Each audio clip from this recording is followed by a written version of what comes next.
Friends, ఈరోజు పచ్చి పులుసు ఎలా చేయాలో తెలుసుకుందాం. ఒక 20 మినిట్స్ మనము నానబెట్టుకోవాలి చింతపండుని. సో ఇప్పుడు వాటర్ పోసి మనము గుజ్జు చేసుకోవాలన్నమాట. ఇలా గుజ్జు చేసుకున్న తర్వాతకి చిటికెడంత కారం వేసుకోవాలి. మీకు టేస్ట్ తగ్గట్టు వేసుకోండి, స్పైసీ యాడ్ చేసుకోండి. నెక్స్ట్ సాల్ట్ వేసుకోవాలన్నమాట, మిక్స్ చేసుకోవాలి. ఇప్పుడు మీకు సాల్ట్ సరిపోయిందా, స్పైసీ సరిపోయిందా లేదా అనేది ఇప్పుడు చూసుకోండి అన్నమాట. మనము తాలింపు వేసుకున్నాము. మనము ఇప్పుడు ఆయిల్ వేసుకున్నాము. ఆయిల్ హీట్ అయిన తర్వాతకి పోపు గింజలు వేసుకున్నాము. తర్వాతకి వెల్లిపాయ వేసుకున్నాము, ఎండుమిర్చి, నెక్స్ట్ గ్రీన్ చిల్లీస్,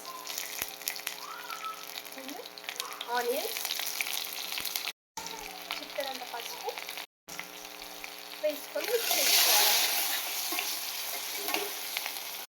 కరివేపాకు,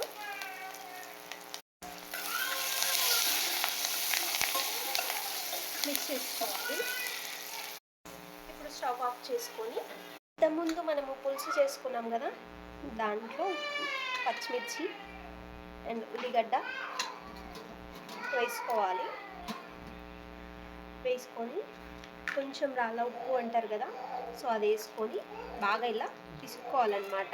కలిపిన తర్వాత బాగా ఇలా నలిపిన తర్వాతకి అప్పుడు మనం పోపు చేసుకున్నది దీంట్లో వేసుకోవాలన్నమాట. ఇలా బాగా మనం కలుపుకున్నాం కదా, ఆ పులుసు అనేది ఇలా వేసుకోవాలన్నమాట.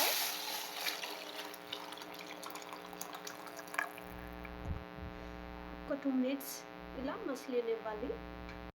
ఇప్పుడు కొత్తిమీర వేసుకొని స్టవ్ ఆఫ్ చేసుకుంటే అయిపోయింది.